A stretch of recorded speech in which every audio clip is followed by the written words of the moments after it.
Welcome back to this Porsche 914. Today could be the day we're going to get it running. And this lovely 914 had some real running issues, and then actually worked out when I was putting it back together. I think it was the exhaust that caused all the issues.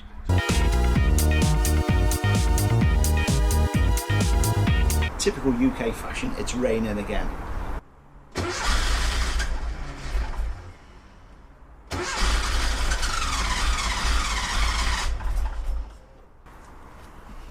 Doesn't like that, does it?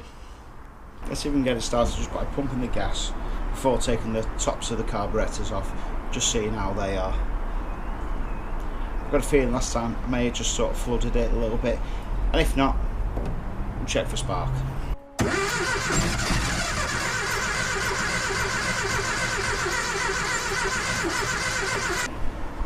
Well, there's quite a bit of water in there, but they are protected.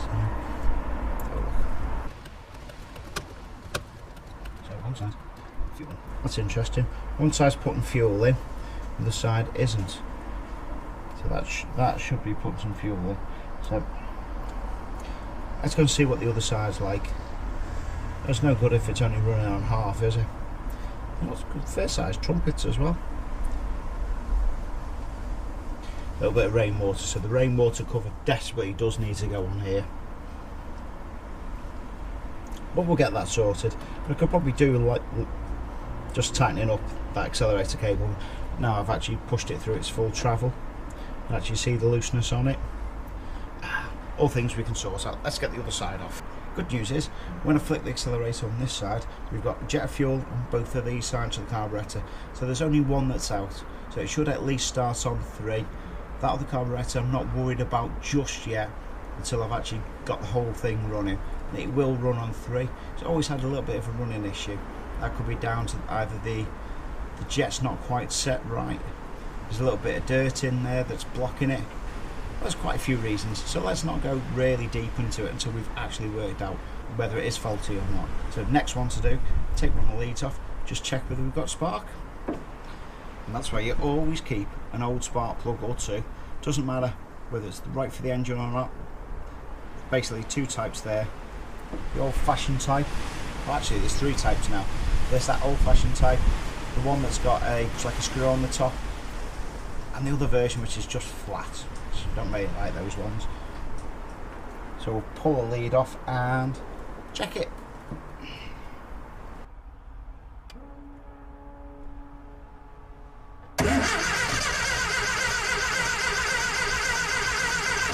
So we can actually see a bit of a spark there. Now I know I've only tested one, so I'm going to pump it a few times, just get that extra fuel in there. I don't really like using an easy start or anything like that, but we may resort to that just to get us started. So let's just pump some extra fuel in there. What might happen is that we end up flooding it, where we end up getting the plugs too wet. And then I'm just going to take the plugs out, warm them up a little bit, dry them off, and then try it again. Is that enough? Let's give it a go. And then I'm also going to be on the accelerator at the same time.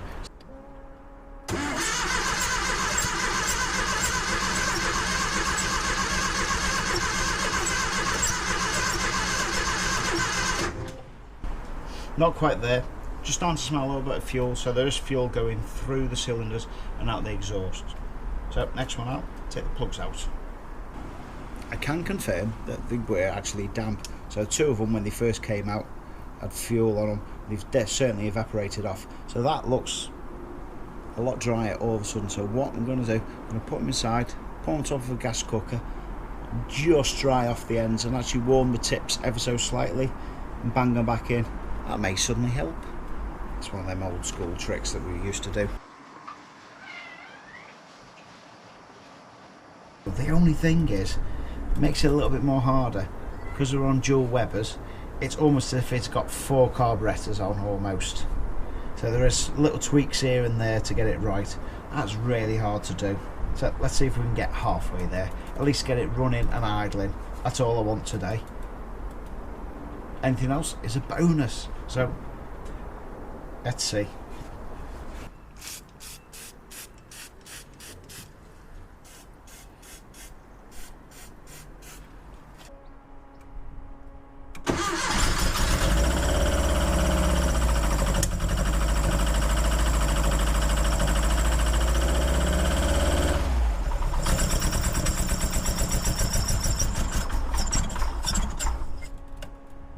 Well, that's really nice to hear. I am so happy that that's sort of started up. We're not quite there, so I'm going to turn up the idle screw on both sides, because this, I think this should be part of the choke kit, which doesn't look like it's on there, which choke would be perfect for this time of year on this vehicle. But what we're going to do, we're going to get the idle screw just turned in, which is just here. I'm going to turn it on both sides. That's both sides of the Webers, just turned in, quarter of a turn I ended up. So once we actually get it running, that's when we can adjust it and fine tune it, try and work out what's going on. Just try and get it close to running before we can get some actual specialist equipment on it, just to get it balanced just right. Because that's probably key to something with so many individual things. This is why an engine ECU is so good at what it does. To take a lot of the control and convert it to a computer and do its little feedback adjustments. Once you set a few little basic things, we're sorted. But you know what, everything's complicated. So let's give it a run. Let's see if she starts up on her own.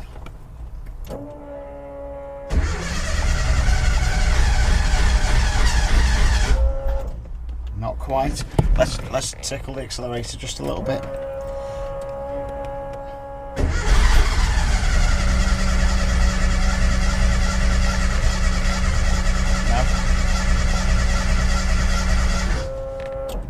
I think that mixture's a little bit lean. Let's go and put some go-go juice on.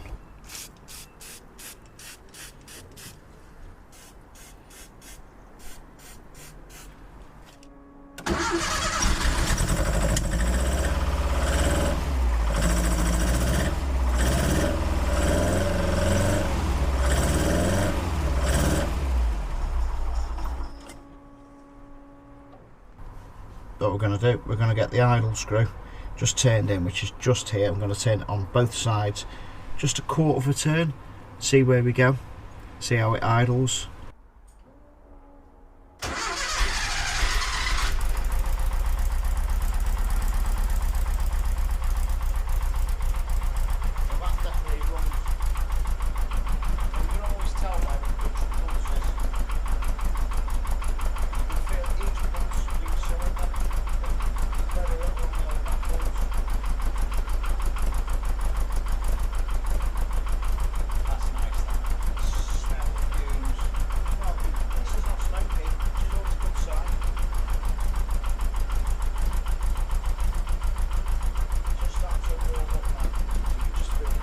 Sounds a lot better. Now what I've done to get it started is not adjusted the bass tune as it would be touching the carburetors. All I've done is altered the idle screw, and I've initially touched the accelerator pedal. So what could have happened, and this is most likely, is that the accelerator pedal was over tightened to help compensate the idle. So instead of adjusting the idle screws up to where they should be, just tighten up the accelerator, so as if your foot was always down a little bit, which isn't really the right way to do it, because you want to have a car that's usable. And particularly in this day and age where there's so many newer cars, well, this is 50 years old at the moment, so a couple of things it's going to need to just tweak the tune a little bit to make sure that they're all balanced, that the Venturi effect in each carburetor is about equal, which is a bit specialist. If you don't get it set right while it's on idle, you've got no chance of driving it on the road, and you want it predictable. So if anyone watched the first video, you've definitely seen I struggled just driving it in. And now, at least the idle's so much better. I've not tried engaging gear, I've not tried doing anything. Now that it's running, I want to leave it running a little bit more, just double check that there's no leaks. Fairly confident that there's not going to be anything. But the main thing is, it's running.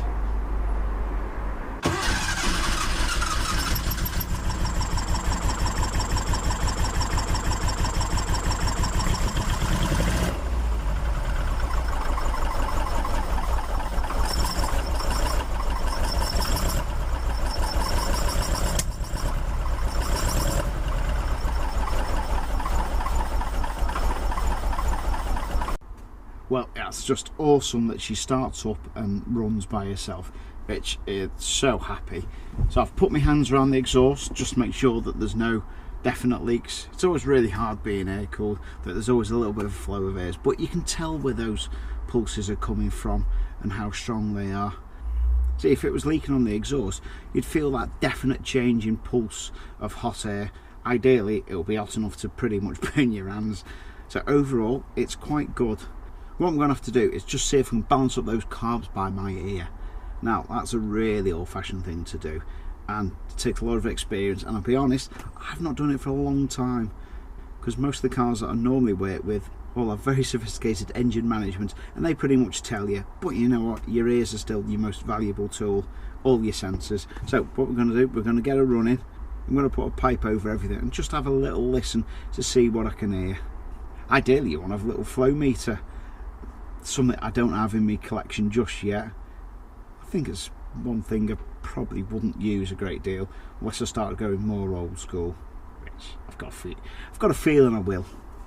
So let's just get a run in again. So that's a bit of 12mm internal bore fuel pipe. That's as long as I've got. I've got some thinner stuff, but I don't really like this.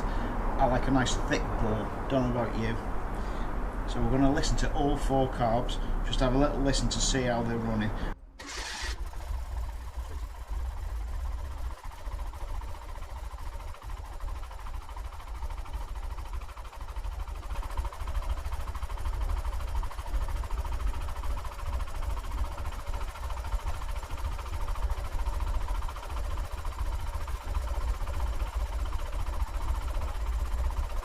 Well, that sounds really good. I'm quite happy with the way it sounds. They both sound equal.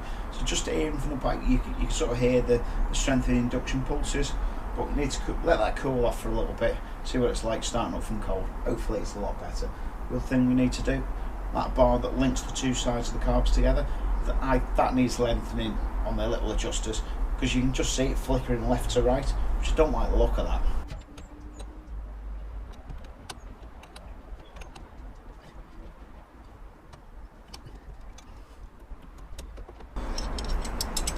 I don't know if there's any real plans on what that should be, but there's still a little bit of movement left to right, so it's not enough for it to bind, but not enough for it to move and be that noticeable by the eye. Will still have that little bit of vibration to it. It's been about a week for me, and the weather's well and truly changed. Just all the bits coming down off the tree, everything.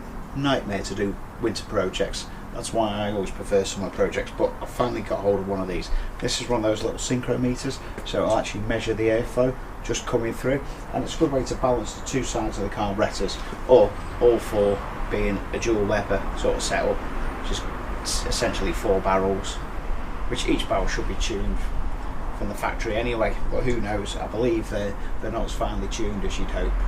So I've been having some real issues just trying to get it started. Absolute pig from cold.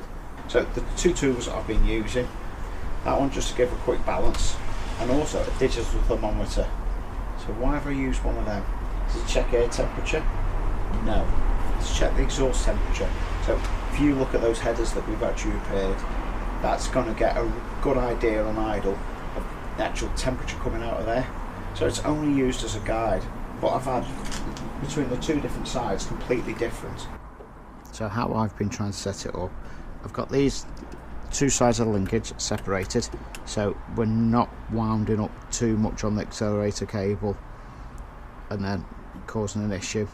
I've been winding the mixture screws in and out and adjusting the actual base setting, which is a little side screw back here, which basically puts a load on the throttle plate to open it up, so as if you were depressing the accelerator a little bit. So I've managed to get to a certain point where it's starting up, and that's when I've gone back to basics, and the screws are actually, so the screws actually that one.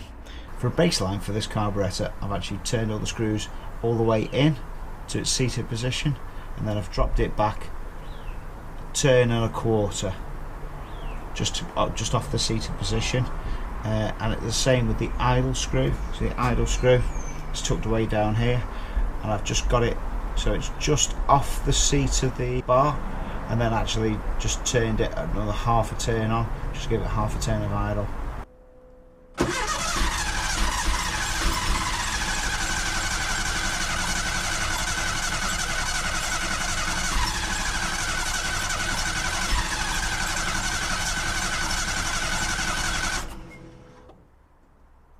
Right, that's not starting, so what I'm going to do, just going to turn it another quarter of a turn. Just more fuel on the idle. It's just not quite there.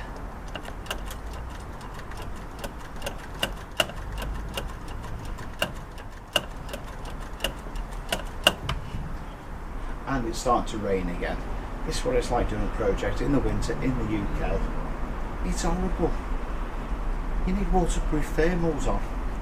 And a good hot coffee. None of this British tea. Pretty horrible. Good strong coffee.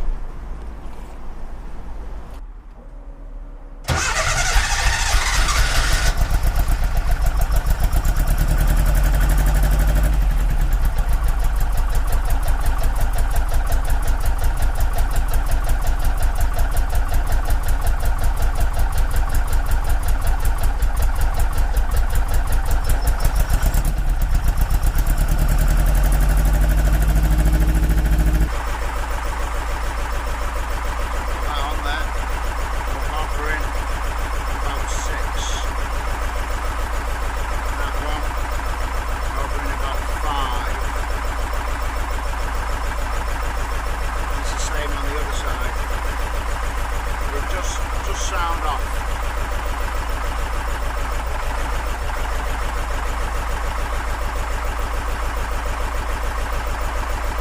There. So they're all reading 5, which is a good sign. This is basically a flow meter, which just a little spring loaded dial, so it's more sensitive to lower down and higher up. That's basically what it is. Doesn't really have much of a restriction. These are not expensive. I'm going to put that away now, see if we can just tune the mixture in a little bit. Let's do that just from base measurements. We're going to have a little look at the temperatures down below.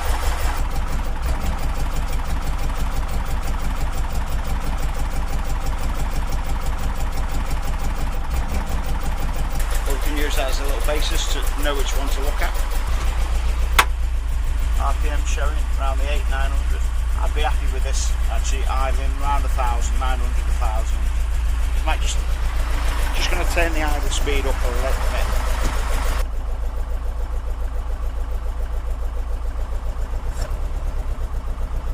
While we leave that to settle, let's have a quick look at this other project that I've got on the go.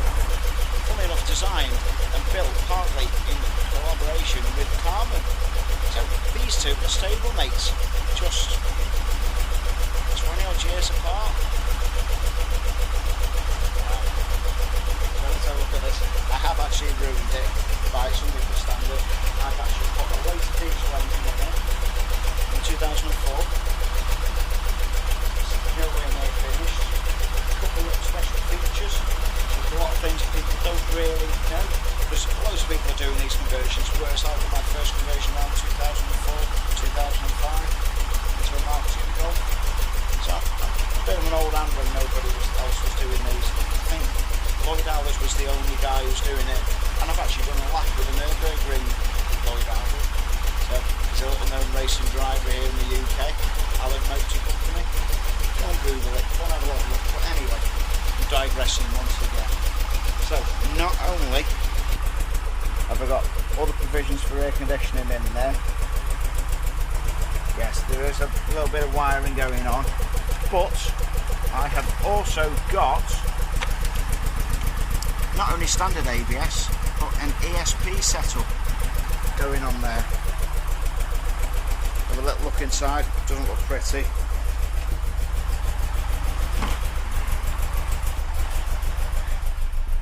And there we go, the old Carmen badge. This is the only one I want to be doing at the winter.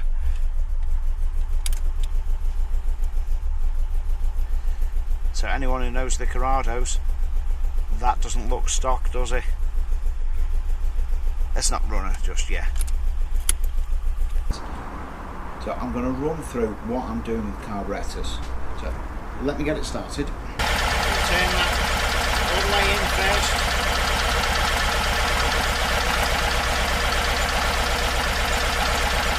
You can hear it bog down.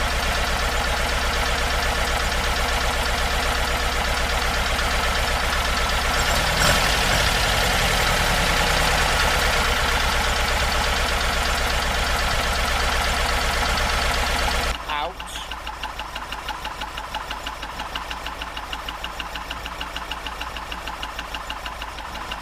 Till it changes. Same on this side.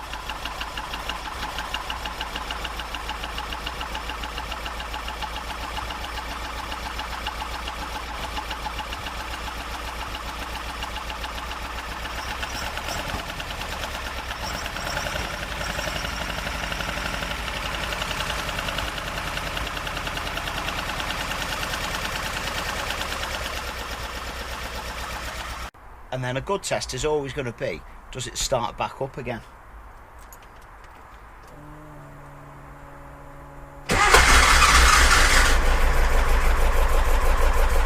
Well, that's a start. Give a little clip of the throttle.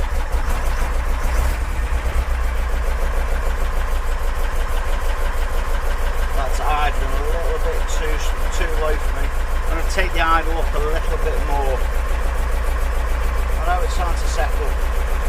The thing with carburetors, if they're not 100% right, they can idle and bog at all sorts of random places, about 1,000 RPM. Which, for this, I think I'll be quite happy at. Which is alright. So, I hate to use the analogy, you can balance a coin on the top. I just can't seem to get it started when it's cold. When it's warm, I've got it running lovely. Which, if you compare it to how it was before, absolute pants. So, I'm happy today. It would have been nice to take it out for a road test. I'm not going to take it out for a road test just yet. Weather's awful, it's rainy, it's not my car. I want to look after it. So hopefully, I'm going to tinker with this during the week, see if I can get it running from cold, nice, put the air filters back on. So if you want to see me take this out for a little bit of a run, hopefully on a nice day, I'll be able to get some real action shots, something really nice. Have a good look around the car as it's running and complete. Subscribe if you like it, share it. If you don't like it, well, tell me in the comments below why you didn't like it and what I could have done better, because I don't mind. But here we go. So if this is the sort of stuff you enjoy watching, share, like, get someone else to subscribe, that'll be perfect, because it's the only thing that really helps out the channel. If you really want to help out the channel, go and check down the description below, maybe click on one of the eBay links, or you could also buy me a coffee. I like coffee, it's good for you. So on this Sunday cold evening, 9:14, running, and I will see you in the next one. Ta-da!